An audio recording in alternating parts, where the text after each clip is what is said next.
guys, Legacy 4x4 here back again. This time we got the wagon going under the knife for a little bit. As like the last time 2 months ago, whenever it was before I got my shoulder surgery, the whole front assembly was a little off skew and it caused a really bad whining when you turn the AC compressor on. So that's all off. Alternator and AC compressor are sitting to the side, and I got some brackets that are going to make it hopefully just as pristine as my power steering bracket, as long as it fits. Hopefully, we'll see. This is the only thing I'm worried about. So here's what we got. We've got both vintage air brackets. We got a vintage air AC compressor bracket for the passenger side, and then vintage air alternator bracket for the driver's side. They're both about $100, but quality is very up there. Finish is great. There's a beveled edge, or not a beveled edge, but there's an edge on all the pieces. They look great, and they're gonna look great inside the wagon. So with that being said, I think I'm gonna start with the AC compressor because it's easier, and then I'll figure out if the alternator bracket's gonna fit with that power steering, what I'm gonna do to remake the upper radiator hose. So that's probably gonna need to be remade, but I mean, it's literally just bins, couplers, and a bunch of hose clamps. So that will all happen. And yeah, I'm gonna get to laying out the AC compressor, installing the bracketry, seeing how it all fits, putting the AC compressor in, tightening it up, and then yeah, once they're both in, then I'll measure for V-belts, see which grooves I need to do, see if I'm gonna run 2 V-belts for both of them or just one big V-belt. We'll see. But at the end of the day, I probably should have went serpentine since I rebuilt this engine. I probably just went ahead and went to the junkyard and found some, you know, LS or 5.3 or 5.7 small block Chevrolet serpentine kits. But that is besides the point. We're gonna make it work with these old school V-belt kits. All right, got all parts and pieces lined up. Besides these are gonna be later for the AC compressor.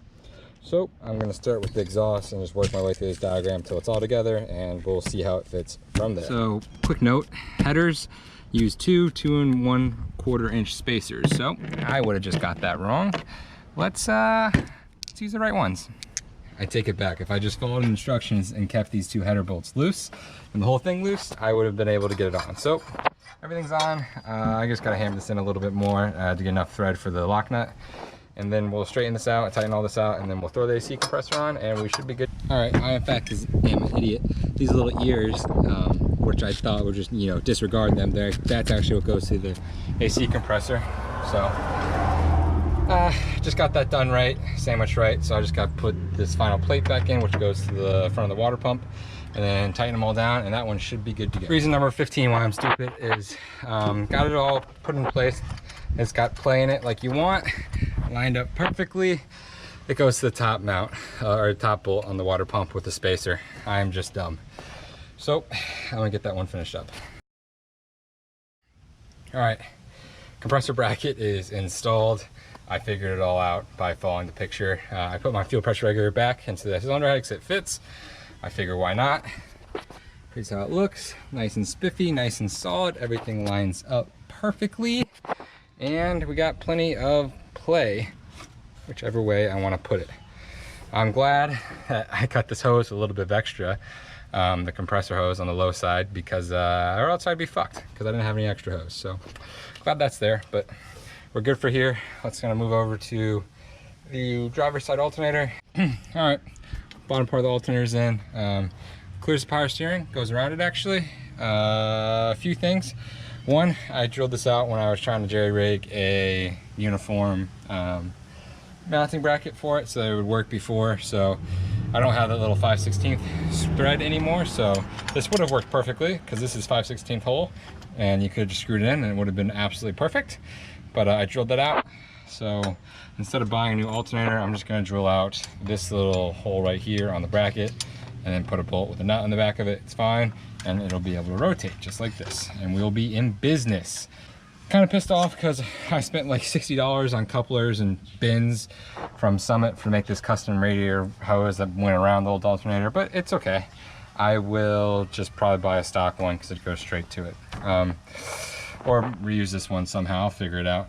But right now I got the drill charging, and once that's charged, it should be able to go drill the hole, put it in, and this will be good. And then we'll just have to worry about V-belts. I'm thinking two V-belts, I think. I think that's gonna be the way I do it. You know what?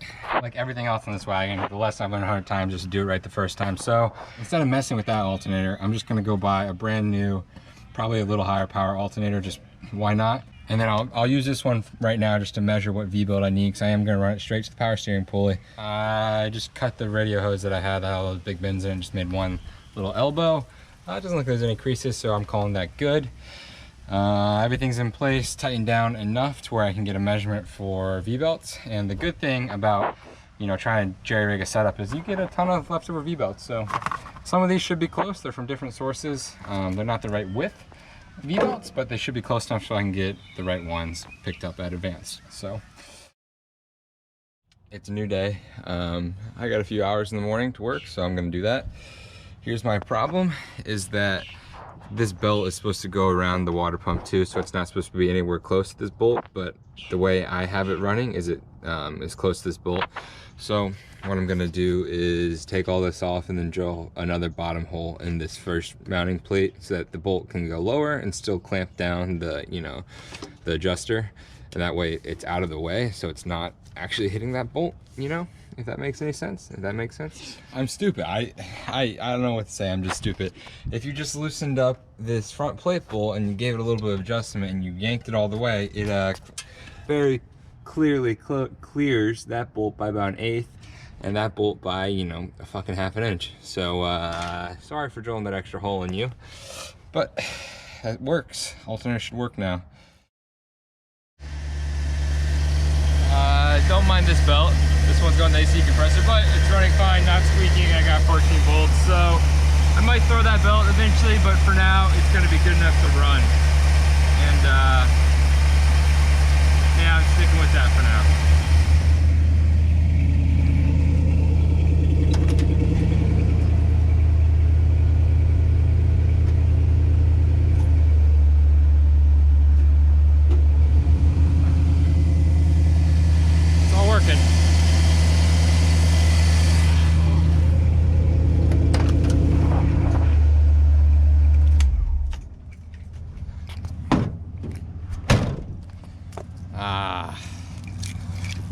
Proper functioning accessory drive. Okay, let's double tap what we did. We put vintage air brackets for both the alternator and the AC compressor. AC compressors on the passenger, alternators on the driver's side.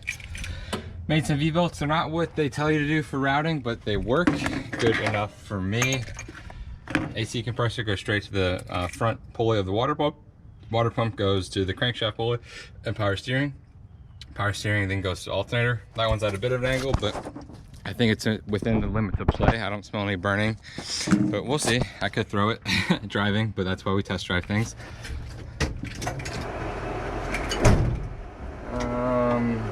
Yeah, I'll leave the AC on for now.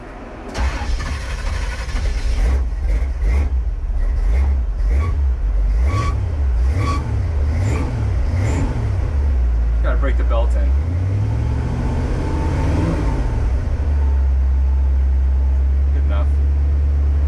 That alternator belt is going to get changed out eventually.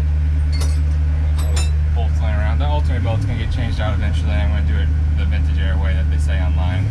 Just right now, it's not my number one priority. I just kind of want to start driving this to work and stuff. So goes into gear, and yeah, it drives.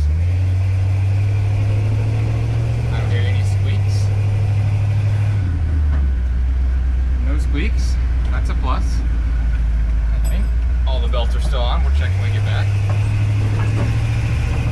That's just shit rolling around the back. Nothing of importance. 488. Steep. Steep axle gears in this, but it's fine. It's a cruiser. It means you can hear the engine more when you step on it to get it up to speed.